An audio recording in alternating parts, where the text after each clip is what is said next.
firman Tuhan hari ini dengan topik melayani dengan kerendahan hati. Di sini kita melayani dengan kerendahan hati. Kerendahan hati saudara itu adalah satu sikap hati kita. Sikap hati yang sudah berubah. Diubahkan oleh Tuhan Yesus karena Tuhan sendiri yang berada dalam hati kita ini, saudara.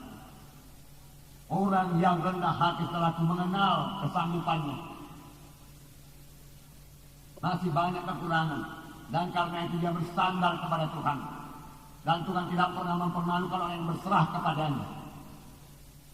Dan orang yang rendah hati saudara itu mengetahui bahwa segala sesuatu yang ada padanya adalah karunia Tuhan. Walaupun dia memiliki wajah yang tampan atau cantik, semua itu datang daripada Tuhan. Dan dia akan memakainya untuk memuliakan nama Tuhan. Bukan untuk keuntungan sendiri. Walaupun dia diberkati Tuhan dengan berkat yang berkelimpahan, semua daripada Tuhan. Yang membuat dia bertambah bersyukur kepada Tuhan. Puji Tuhan, saudaraku. Dan kalaupun seseorang itu tidak dikaruniakan Tuhan wajah yang tampan atau cantik, dia tahu, saudaraku, bahwasanya harta yang sebenarnya, hidup yang sebenarnya bukan terdapat dalam dunia ini, tapi dalam hidup yang kekal. Dan dia mencari perkara-perkara di atas. Itulah dia orang yang rendah hati, saudaraku. Memang segala sesuatu yang ada pada kita, saudaraku, segala sesuatu yang baik berasal daripada Tuhan. Firman Tuhan berkata. Dan firman Tuhan berkata, apakah yang ada padamu yang tidak kamu terima daripadaku? Semua yang ada pada kita terima daripada Tuhan. Pada sebab itu, kalaupun kita diurapi Tuhan, kita dipimpin Tuhan, kita diberikan Tuhan hikmat, biarlah semuanya itu kita pakai dengan segala kerendahan hati untuk melayani jiwa-jiwa, untuk melayani Tuhan. Amin, saudara. Nah, dengan kerendahan hati, saudara, kita akan berhasil dalam pelayanan kita. Dengan kerendahan hati, saudara, kita akan berhasil dalam doa kita. Dengan kerendahan hati, saudara, kita bisa bergaul dengan sesama anak-anak Tuhan.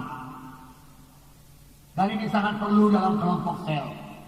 Kalau seorang pemimpin kelompok sel cukup rendah hati, saudaraku, dia bisa mengenal semua anggota-anggotanya dalam kelompok sel tersebut. Dan ini akan sangat menolong dia dalam mendoakan anggota-anggota kelompok sel yang satu persatu. Saya percaya kuasa doa. Seorang pemimpin kelompok sel yang berdoa buat anak-anak Tuhan di kelompok selnya, pastilah diberkati Tuhan. Baik pemimpin kelompok sel yang berdoa, baik anak-anak Tuhan dalam kelompok sel tersebut akan diberkati Tuhan. Karena Tuhan kita Tuhan yang mendengarkan dan menjawab doa. Oleh sebab itu, pada saudara pemimpin kelompok sel, wakil pemimpin kelompok sel, biar dalam kelompok sel saudara-saudara saling mendoakan. Dan saudara mengenal semua anggota-anggota kelompok sel saudara. Dan saudara mengenal persoalan-persoalannya. Saudara mengenal kekuatan-kekuatannya. Saudara mengenal panggilannya. Saudara mengenal kelemahan-kelemahannya. Dan itu semua saudara bawa di hadapan Tuhan. Dan saudara sampaikan kepada Tuhan dalam doa yang bersungguh-sungguh dengan segala kerendahan hati. Jangan pernah menganggap saudara itu lebih tinggi daripada mereka, lebih rohani daripada mereka, saudara lebih berhikmat daripada mereka. Saudara, kita sesama anggota tubuh Kristus, masing-masing ada kelebihan, ada kekurangan, tapi kita ini semua saling melengkapi satu sama lain. Demikian juga halnya dalam kelompok sel, kita perlu saling mendoakan biar pemimpin kelompok sel, saudaraku, merasa dirinya tidak lebih tinggi, saudaraku, dari anggota-anggota kelompok sel, saudaraku, walaupun dia yang melayani, saudaraku. Karena, saudaraku, pemimpin KKS bukanlah suatu jabatan, saudaraku, bukanlah satu kedudukan, tapi satu pelayanan yang dipercayakan Tuhan kepada saudara.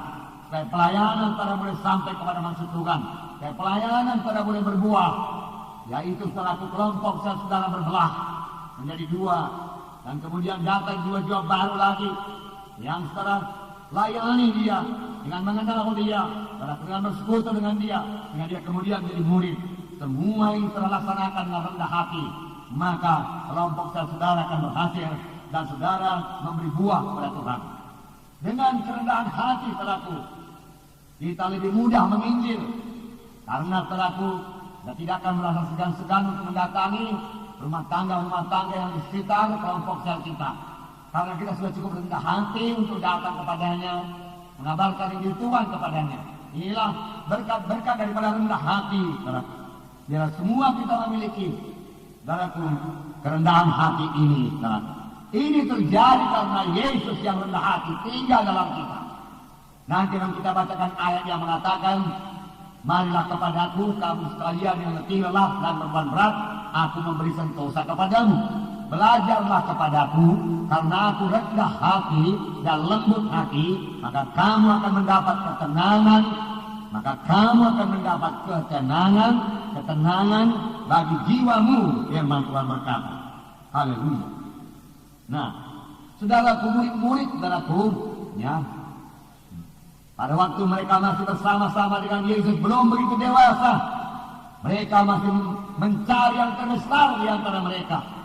Mereka tidak merendahkan diri satu sama yang lain, dan Tuhan Yesus menegur mereka. Saya percaya mereka menerima teguran Tuhan dan mereka berubah. Saya akan membacakan peristiwa Markus 9 ayat 33 sampai 37. Bukalah kitab saudara, bersama-sama kita membacanya. Markus pasal 9 ayat 30 sampai 37. Markus pasal 9 ayat 33. Di sini kita melihat, saudaraku, murid-murid berbincang-bincang di tengah jalan. Mereka bukan memperbincangkan penginjilan, mereka bukan memperbincangkan, saudaraku, pengorbanan Tuhan Yesus. Mereka belum mengerti. Tapi apakah yang mereka cari? Mereka mencari orang yang terbesar. Mereka berharap menjadi orang yang terbesar. Mari kita baca Markus 9 ayat 33 sampai 37 bersama-sama. Kemudian tibalah Yesus dan murid-muridnya di Kapernaum. Ketika Yesus sudah di rumah, dia bertanya kepada murid-muridnya, apa yang kamu perbincangkan tadi di tengah jalan? Tetapi mereka diam. Sebab di tengah jalan tadi mereka mempertengkarkan siapa yang terbesar di antara mereka. Lalu Yesus duduk dan memanggil ke-12 murid itu. Katanya kepada mereka, jika seseorang ingin menjadi yang terdahulu, hendaklah ia menjadi yang terakhir dari semuanya dan pelayan dari semuanya.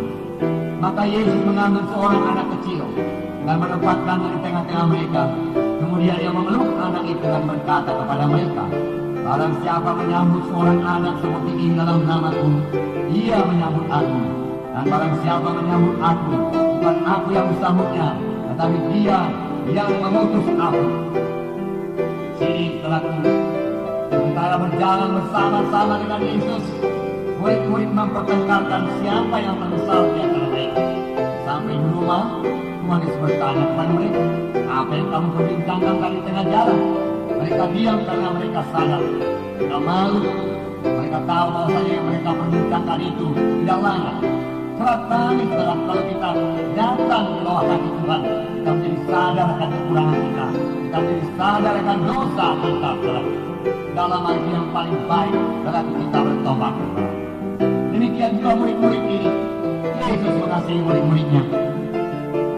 Seolah-olah Tuhan berkata, boleh kamu menjadi besar. Kebesaran yang sejati bukan dalam dunia ini, kebesaran yang sejati terdapat dalam surga. Biarlah kamu mencapai kebesaran yang sejati, dan aku menerangkan jalannya kepadamu, Tuhan berkata. Dan Tuhan sedang menerangkan jalannya kepada murid-murid ini. Di mana Tuhan berkata, jika seorang ingin menjadi yang terdahulu, hendaklah ia menjadi yang terakhir dari semuanya dan pelayan dari semuanya. Yang mau menjadi terbesar, Tuhan berkata, dia harus menjadi hamba. Dia harus memiliki hati seorang hamba yang patuh. Siapa yang menjadi terbesar, dia harus menjadi pelayan. Dia harus melayani di dunia ini. Kalau dia memperoleh